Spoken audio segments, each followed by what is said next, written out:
সবাইকে জয় যিশু, praise the Lord. পবিত্র বাইবেল বলে গীত সঙ্গীতার মধ্যে, হে সদা প্রভু আমি তোমায় ভালোবাসি। 1 নম্বর পয়েন্ট, আমাকে জানতে হবে, বুঝতে হবে যে আমার ঈশ্বরকে আমাকে জানতে হবে এবং সেইভাবে বুঝে আমাকে ঈশ্বরের সাথে প্রথমে ঈশ্বরকে, আমার সম্পর্ক আমার ঈশ্বর বলে প্রথম স্থানে রাখতে হবে। তারপর বলছে আমি তোমায় ভালোবাসি।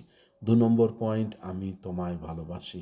ঈশ্বরের কাছে চাওয়া পাওয়া এইটা সেইটা সে সব দেবে, কিন্তু প্রথম সম্পর্ক আপনাকে আমাকে এই পৃথিবীতে পাঠিয়েছে আমরা যেন তাকে ভালোবাসি, আমরা যেন ঈশ্বর সদাপ্রভুতে যেন আসক্ত হতে পারি এবং তাকে ভালোবাসি।